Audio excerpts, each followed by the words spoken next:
Khilgaon model বিশ্ববিদ্যালয় কলেজের masters শেষ পর্বের ছাত্রছাত্রীরা কেমন আছো তোমরা? আশা করি ভালো আছো, সুস্থ আছো এবং নিরাপদে আছো।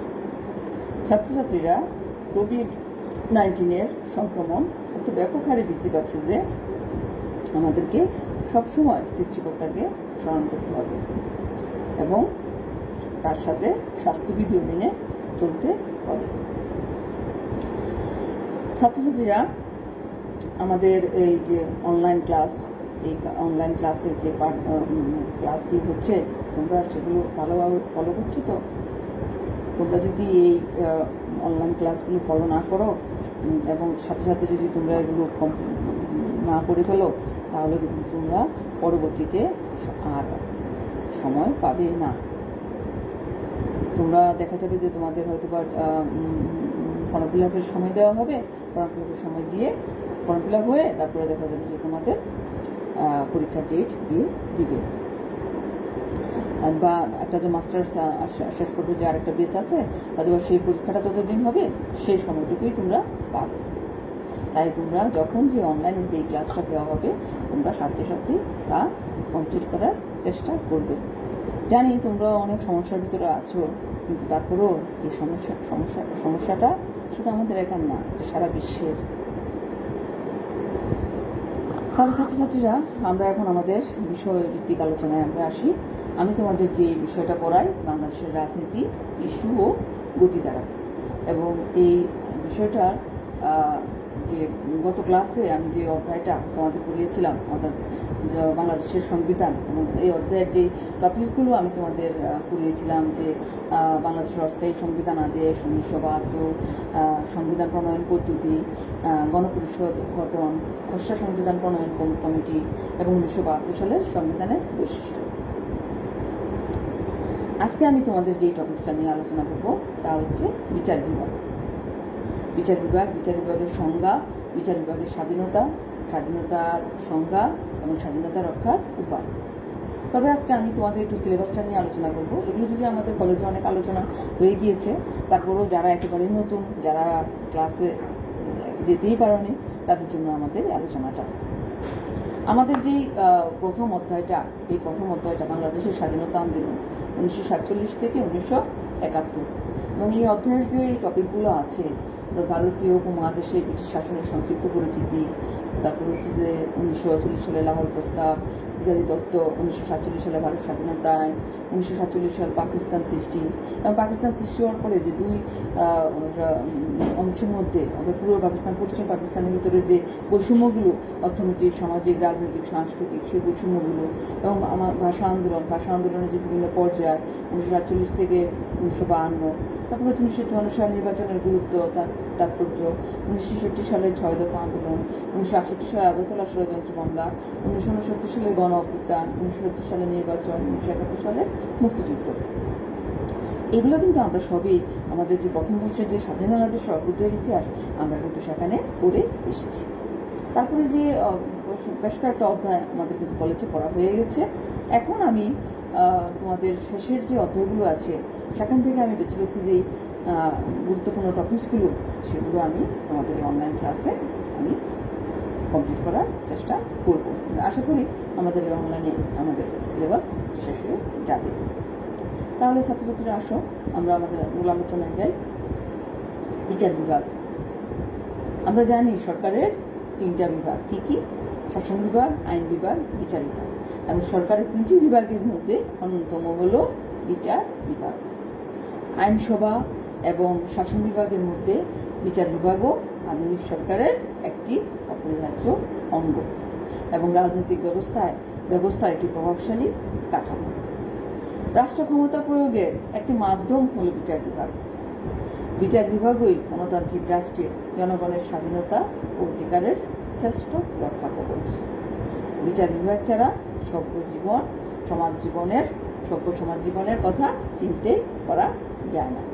প্রকৃতপক্ষে বিচার বিভাগকে বাদ দিয়ে রাষ্ট্রের অস্তিত্বের কথা কল্পনারও উচিত। তাই অধ্যাপক গার্নারের মতে আইন বিভাগ ছাড়া সমাজের কল্পনা করা যেতে পারে, কিন্তু বিচার বিভাগ ছাড়া রাষ্ট্রের কল্পনা অসম্ভব। তাই বলা যায় বিচার বিভাগ রাষ্ট্র ক্ষমতার অন্যতম বাহন। এখন আমরা বিচার বিভাগের সংখ্যা নিয়ে আমরা আলোচনা করব। এক কথায় সরকারের যে বিভাগ বিচার কার্য সম্পাদন করে তাকে বিচার বিভাগ বলে। অন্যভাবে যদি বলা যায় যে সরকারের যে বিভাগ প্রচলিত আইন অনুযায়ী অপরাধীকে শাস্তি প্রদান করে ও নিরপরাধীকে মুক্তি দেয় এবং জনগণের অধিকার রক্ষা করে তাকে বিচার বিভাগ বলে। অর্থাৎ ন্যায় বিচার প্রতিষ্ঠার লক্ষ্যে আইনকে বিশেষ ক্ষেত্রে প্রয়োগ করে অপরাধীর দণ্ড বিধান করা এবং নিরপরাধীর নিরাপত্তা বিধান করা যে বিভাগের কাজ তাকে বিচার বিভাগ বলে। বিচার বিভাগের গুরুত্ব। আধুনিক গণতান্ত্রিক রাষ্ট্রে বিচার বিভাগের গুরুত্ব খুবই বেশি। যে জাতি যত উন্নত ও সভ্য সে জাতির বিচার ব্যবস্থা তত উন্নত ও নিরপেক্ষ। বিচার বিভাগ দুর্বল হলে অপর দুই বিভাগ দুর্বল হতে বাধ্য, তা শাসন বিভাগ, আইন বিভাগ। নিরপেক্ষ ন্যায় পরিচালনাই নাগরিকদের স্বাধীনতা ও অধিকারের সর্বোত্তম গ্যারান্টি। আর বিচার বিভাগে নিরপেক্ষভাবে ন্যায় পরিচালনার দায়িত্ব পালন করে। বিচারকরা সত্যতা নির্ণয় ও ব্যক্তিতে ব্যক্তিতে বা ব্যক্তি ও সরকারের মধ্যে বিরোধ মীমাংসা করেন। তারা অন্যায়ের শাস্তি বিধান এবং নির্দোষ ব্যক্তিকে অন্যায় অত্যাচারের হাত থেকে রক্ষা করেন। তারা ক্ষতিগ্রস্ত বা অধিকার লঙ্ঘিত ব্যক্তির প্রতিকার লাভের ব্যবস্থা করে। এভাবে বিচার বিভাগ ন্যায় বিচার প্রতিষ্ঠা করে। বিচার বিভাগ আইন ব্যাখ্যা, আইনের প্রকৃত অর্থ কার্যকারিতা নির্ধারণ এবং আইনকে ক্ষেত্র বিশেষে প্রয়োগ করে। আর এভাবে এই বিভাগ নাগরিকের অধিকার ও স্বাধীনতাকে সর্বদাই সংরক্ষণ করতে চায়। অর্থাৎ রাইস বলেছেন যে ন্যায় বিচারের দীপশিখাটি অন্ধকারের মধ্যে নিভে গেলে কি ভীষণ সেই অন্ধকার। আধুনিক রাষ্ট্রে বিচার বিভাগকে হতে হয় অবাধ, নিরপেক্ষ ও গণমুখী। আমরা যদি আমরা আলোচনা করলাম, এই আলোচনা পরিশেষে যদি আমরা বলতে যাই তাহলে আমরা বলবো যে রাষ্ট্রে ন্যায় বিচার প্রতিষ্ঠা কল্পে বিচার বিভাগের ভূমিকা অপরিসীম। স্বাধীন ও নিরপেক্ষ বিচার ব্যবস্থা বর্তমান শাসন ব্যবস্থার একটি গুরুত্বপূর্ণ বৈশিষ্ট্য। ন্যায় বিচারের উপর জনগণের অনাস্থা সৃষ্টি হলে বা ন্যায় বিচারের অভাব দেখা দিলে কি হবে? রাষ্ট্র ব্যবস্থার বিপর্যয় ঘটবে। তাই সরকারের সবচেয়ে শক্তিশালী স্তম্ভ হল বিচার ব্যবস্থা পরিচালনা। জর্জ ওয়াশিংটন মন্তব্য করেছেন, administration of justice is the firmest pillar of government. এখন আমরা বিচার বিভাগের স্বাধীনতা নিয়ে আমরা আলোচনা করব। স্বাধীন বিচার বিভাগ গণতান্ত্রিক শাসন ব্যবস্থার অপরিহার্য সমর্থন। বিচার বিভাগের স্বাধীনতা ছাড়া রাষ্ট্রীয় জীবনে ন্যায় নীতি প্রতিষ্ঠা সম্ভব নয়। ব্যক্তির অধিকার এবং স্বাধীনতাকে অর্থবহ করার জন্য বিচার বিভাগের স্বাধীনতা অপরিহার্য। স্বেচ্ছাচার ও জুলুম প্রতিরোধক অস্ত্র হল বিচার বিভাগের স্বাধীনতা। বিচার বিভাগের স্বাধীনতা ছাড়া সুসভ্য নাগরিক জীবন কল্পনাতীত এবং গণতান্ত্রিক আদর্শ সংরক্ষণের পরিবেশ সৃষ্টিতে বিচার বিভাগের স্বাধীনতার প্রয়োজন। নাগরিক জীবনের প্রতি মুহূর্তে বিচার বিভাগের স্বাধীনতার প্রয়োজন রয়েছে। কোনো শাসন ব্যবস্থার উৎকর্ষ বিচারের মানদণ্ড হল স্বাধীন বিচার ব্যবস্থার কর্মকুশলতা। রাষ্ট্রে জনগণের স্বাধীনতা রক্ষার জন্য একটি নিরপেক্ষ ও স্বাধীন বিচার ব্যবস্থা থাকা একান্ত প্রয়োজন। নির্ভীক, নিরপেক্ষ এবং সৎ ও অভিজ্ঞ বিচারপতিরাই সংকীর্ণ ব্যক্তি বা শ্রেণীর স্বার্থের ঊর্ধ্বে উঠে ন্যায় বিচার প্রতিষ্ঠা করতে পারেন। বিচারকগণ যদি দুর্নীতিপরায়ণ হন বা বিকৃত মনোভাবাপন্ন হন তাহলে কি হবে? তাহলে ন্যায় বিচার ব্যাহত হবে। তাই বিচার বিভাগের স্বাধীনতা অত্যাবশ্যক। এখন আমরা বিচার বিভাগের স্বাধীনতার সংজ্ঞা নিয়ে আলোচনা করব। বিচার বিভাগের স্বাধীনতা কথাটির অর্থ হল কর্তব্য পালনে বিচারকদের স্বাধীনতা। বিচার বিভাগের স্বাধীনতা বলতে সরকারের অন্যান্য অঙ্গের প্রভাব বা নিয়ন্ত্রণ থেকে মুক্ত হয়ে বিচার বিভাগ কর্তৃক বিচার বিভাগের উপর দায় দায়িত্ব নিরপেক্ষভাবে পালন করার ক্ষমতাকে বোঝায়। বিচার বিভাগ তখনই স্বাধীন বলে ধরে নেওয়া যায় যখন বিচার বিভাগ সরকারের আইন ও শাসন বিভাগের প্রভাব বলয় থেকে মুক্ত হয়ে সততা, প্রজ্ঞা, বিবেচনা ইত্যাদির মাধ্যমে নিজস্ব গণ্ডির আওতায় বিচার কার্য সমাধা করে রায় ঘোষণা করতে পারে।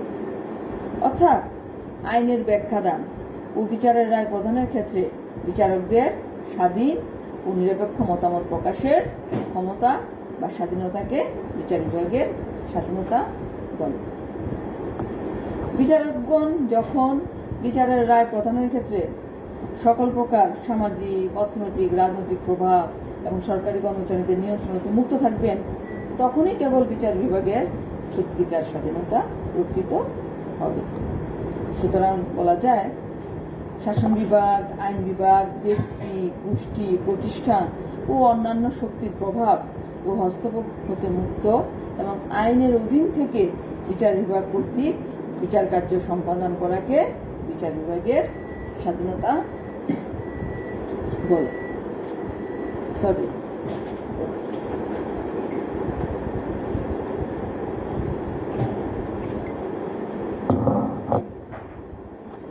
এখন আমরা বিচার বিভাগের স্বাধীনতা রক্ষার উপায়গুলি নিয়ে আমরা আলোচনা করব। নাগরিক স্বাধীনতা, মৌলিক অধিকার ও ন্যায় বিচারের জন্য বিচার বিভাগের স্বাধীনতা অতীব প্রয়োজন। বিচার বিভাগের স্বাধীনতা যে বিষয়গুলোর উপর নির্ভর করে সেগুলো হচ্ছে বিচারকদের সুষ্ঠু ও সঠিক নিয়োগ পদ্ধতি। অর্থাৎ বিচার বিভাগের স্বাধীনতা বহুলাংশে নির্ভর করে বিচারকদের সুষ্ঠু ও সঠিক নিয়োগ পদ্ধতির উপর। বিচারকদের সাধারণত 3টি পদ্ধতিতে নিয়োগ করা হয়, যেমন 1. জনগণ কর্তৃক নির্বাচন, 2. আইনসভা কর্তৃক নির্বাচন এবং 3. শাসন বিভাগ কর্তৃক নির্বাচন। তবে যে পদ্ধতিতেই নিয়োগ করা হোক না কেন, বিচার আসনে তাদের সম্পূর্ণ স্বাধীন ও নিরপেক্ষ হতে হবে। জনগণ কর্তৃক বিচারক নির্বাচন করা হলে তাদের দ্বারা উপযুক্ত প্রার্থী বিচারক পদে নির্বাচিত না হবার সম্ভাবনাই বেশি। আবার আইনসভা কর্তৃক বিচারক করা হলে দলীয় সদস্য বা দলীয় সম্পর্কযুক্ত ব্যক্তিরাই বিচারক হবেন বলে সম্ভাবনা রয়েছে। এতেও বিচারকের নিরপেক্ষতা ক্ষুণ্ণ হতে পারে। সেজন্য দেশের প্রধান শাসক কর্তৃক কোনো বিচারক কমিটির সুপারিশ ক্রমে বিচারক নিয়োগ করাই সবচেয়ে উত্তম বলে মনে হয়। এতে বিচারকগণকে শাসন বিভাগের উপর নির্ভরশীল হতে হবে না। যোগ্য ও উপযুক্ত বিচারক নিয়োগের ব্যবস্থা। বিচার বিভাগের স্বাধীনতা বিচারকদের যোগ্যতা ও ন্যায় নীতির উপর নির্ভরশীল। যোগ্য উপযুক্ত বিচারকগণই স্বাধীন ও সুষ্ঠুভাবে বিচার কার্য সম্পাদন করতে পারে।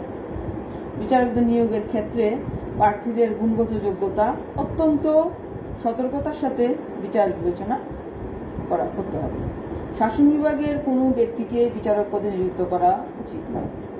কোনো রকম কূটনৈতিক বিচারে বা দলীয় আনুগত্যের কারণে বিচারকদের নিয়োগ করা বাঞ্ছনীয় নয়। একমাত্র বিচারকদের যোগ্যতাই বিচার বিভাগের স্বাধীনতা অন্যতম মাপকাঠি।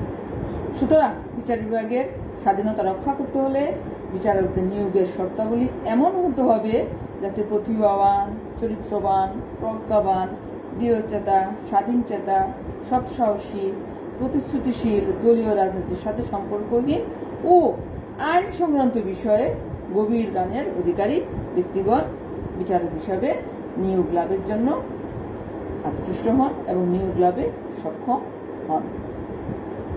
বিচারকদের স্থায়ী কার্যকালের ব্যবস্থা।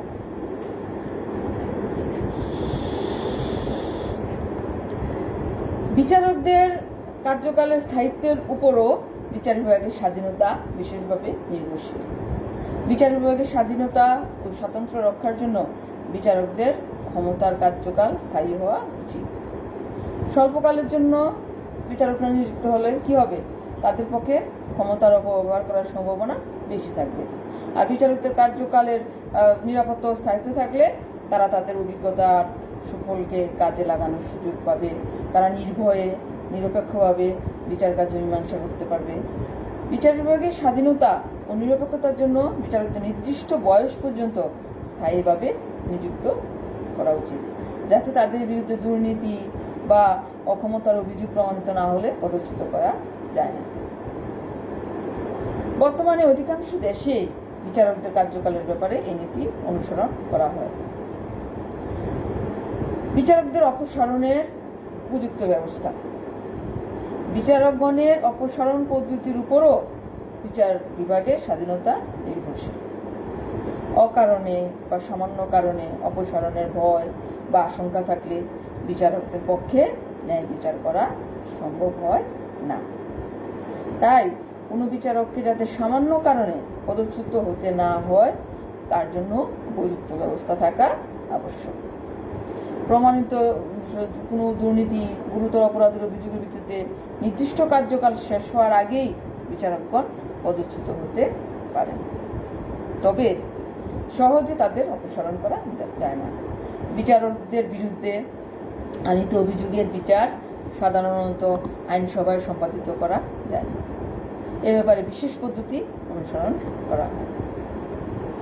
যেমন আমরা যদি মার্কিন যুক্তরাষ্ট্রের কথা বলি, মার্কিন যুক্তরাষ্ট্রে কি অভিশংসন পদ্ধতিতে বিচারকদের পদচ্যুতি করা হয়। আমরা সেকেন্ড ইয়ারে পড়ে এসছি এটা বাংলাদেশের রাজনৈতিক সংগঠন। তাহলে এখন বিচারকদের উপযুক্ত পদোন্নতির ব্যবস্থা। পদোন্নতির আশা মানুষের কর্মদক্ষতা ও কর্মক্ষমতা বাড়িয়ে দেয়। যথাসময়ে পদোন্নতি না পেলে কি হয়? মানুষ হতাশার শিকার হয় এবং দায়িত্ব পালনে তখন অনীহা প্রদর্শন করে। বিচারকদের বেলায়ও এই বিষয়টি প্রযোজ্য। তাই বিচারকদের কর্মদক্ষতা বাড়ানোর লক্ষ্যে তাদের জন্য অবশ্যই উপযুক্ত পদোন্নতির ব্যবস্থা থাকতে হবে। সাধারণত জ্যেষ্ঠতা এর ভিত্তিতেই তাদের পদোন্নতি দিতে হবে। অবশ্য ক্ষেত্র বিশেষে কৃতিত্ব ও মেধার ভিত্তিতেও তাদের পদোন্নতি দেওয়া যেতে পারে। বিচারকদের পর্যাপ্ত বেতন ও ভাতার ব্যবস্থা। বিচারকদের স্বাধীনতা রক্ষার জন্য তাদেরকে পর্যাপ্ত বেতন ও ভাতা প্রদান করতে হবে। স্বল্প বেতনভোগী বিচারকদের দুর্নীতিপরায়ণ হওয়ার আশঙ্কা থাকে। শ্রেষ্ঠ যোগ্যতা সম্পন্ন ব্যক্তিকে বিচারক পদে আকৃষ্ট করার জন্য বিচারকদের বেতন ভাতা পর্যাপ্ত হওয়া প্রয়োজন। পর্যাপ্ত বেতন ও ভাতা না দিলে কি হবে? কোনো আইনজ্ঞ পণ্ডিত ব্যক্তি বিচারক হিসাবে কাজ করতে রাজি হবে না। তাছাড়া তাদের বেতন ও ভাতা পদমর্যাদা রক্ষার উপযোগী হওয়াও বাঞ্ছনীয়।